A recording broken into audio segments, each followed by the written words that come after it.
Hi everyone, and a very warm welcome back to the Commerce Moves Slow YouTube channel. In today's video, we're going to be discussing the floods that occurred in the United Arab Emirates last week and neighbouring areas, the reasons behind it, both those which have been speculated in the media and also perhaps a more significant reason, and finally, what this means for the future of building a more climate resilient world. So let's go. The UAE has experienced its heaviest rains in the last 75 years, for which it's kept weather records, forcing the cancellation of flights at the world's second busiest aviation hub, which is in Dubai, whilst vehicles were submerged in poorly drained slip roads and tunnels.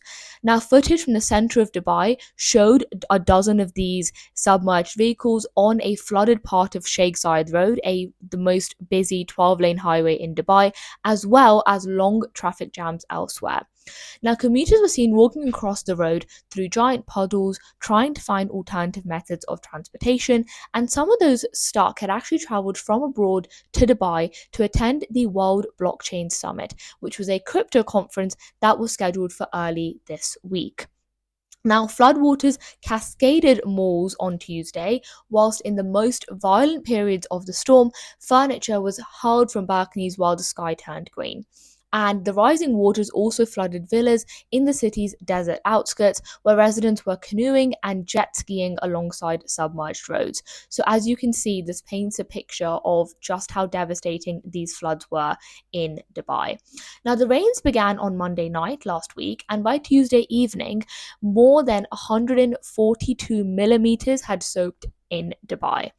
Now, the country averages about 140 to 200 millimeters of rainfall per year, whilst Dubai only gets about 97 millimeters of this. And the monthly average for April is about 8 millimeters. So this can kind of shows you just how much rain there was out of the expected norms, even in an entire year. Now, a couple who spoke to the Associated Press on condition of anonymity in a country where critical comments can be punished by law said it was absolute carnage at the airport.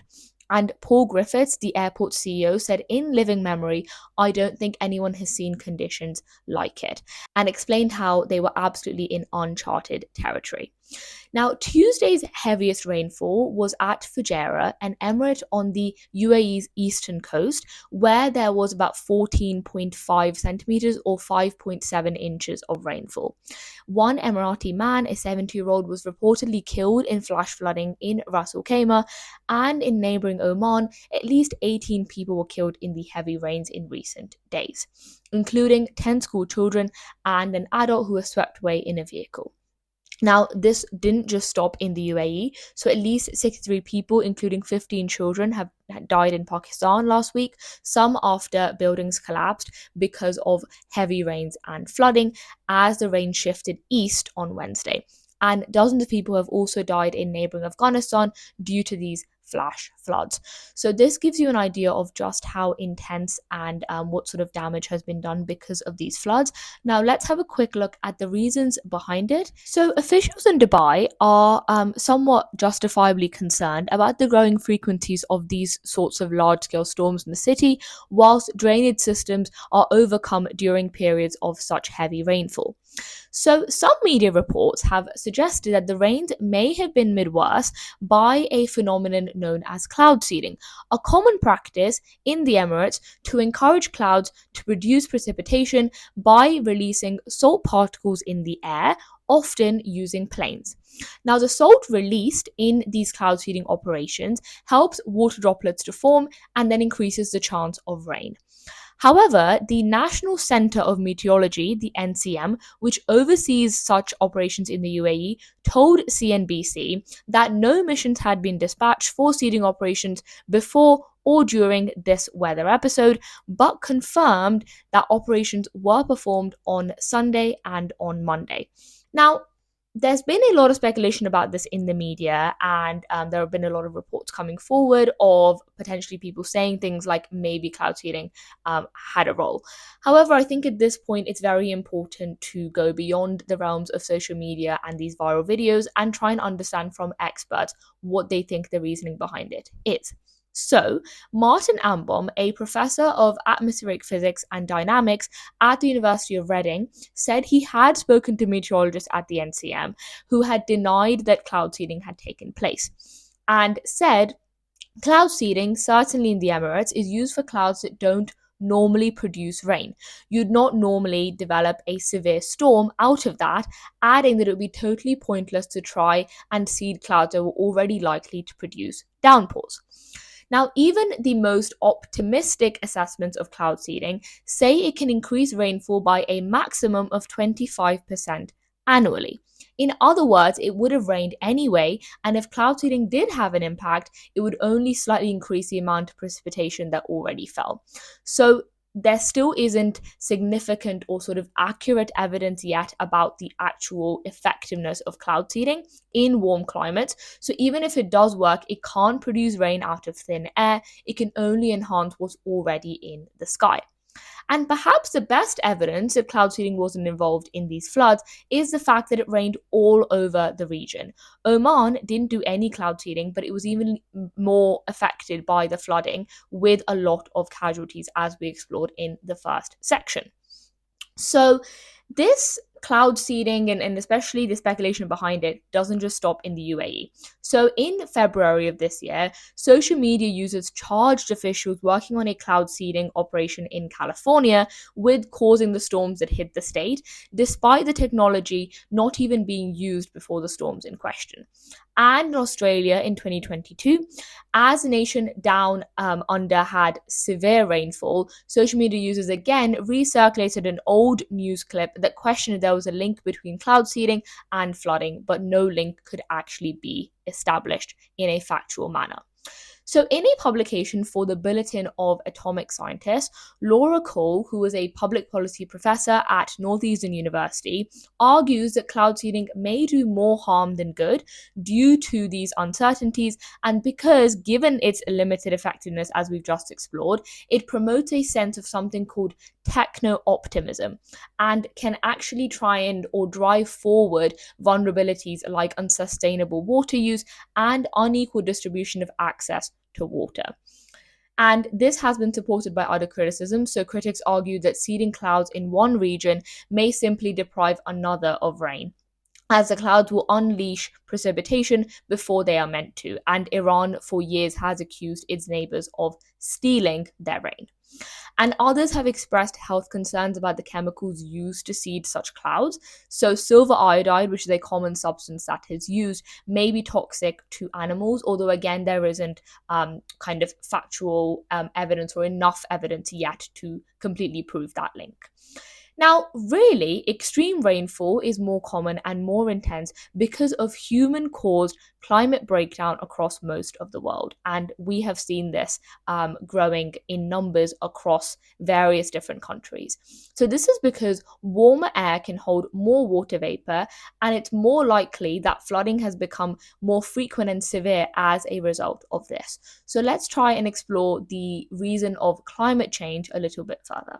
The UAE is seeking to reduce its dependence on the export of fossil fuels, the biggest contributor to global warming.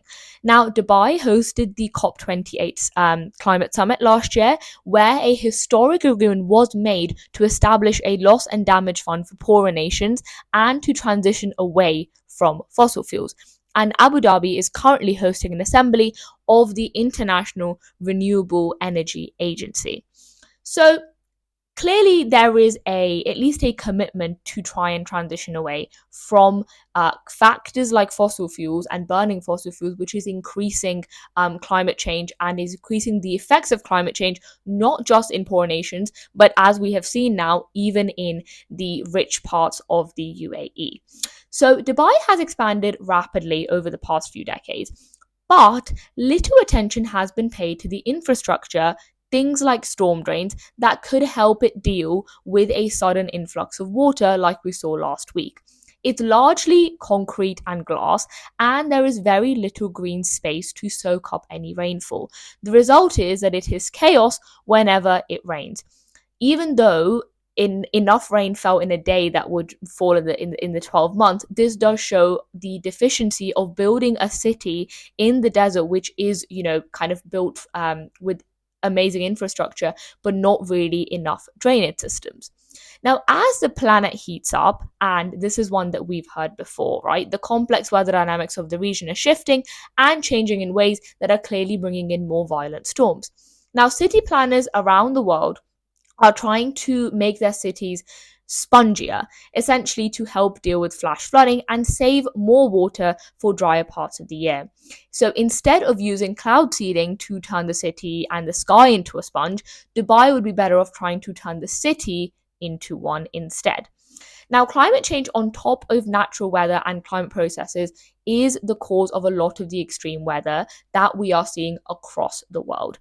Cloud seeding is used to make these clouds produce more rain, but the thunderstorms themselves are much more likely to have caused the extreme flooding in Dubai due to climate change fueled intense rainfall.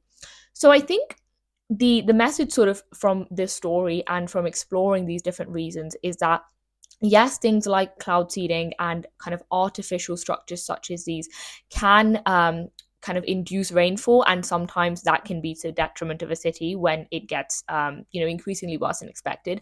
However, regardless of whether this was partly because of cloud seeding, we can clearly see that the underlying reason for a lot of this is climate change, and that is a phenomenon that is not just affecting the UAE or North America, it is affecting every single part of the world, whether it is developing nations or developed nations. And so the key to understanding the kind of commercial angle of this is what sort of measures the UAE, and especially those which benefit a lot from oil and from burning more fossil fuels, what they're going to do in order to combat the effects of climate change when it has clearly affected their own home ground.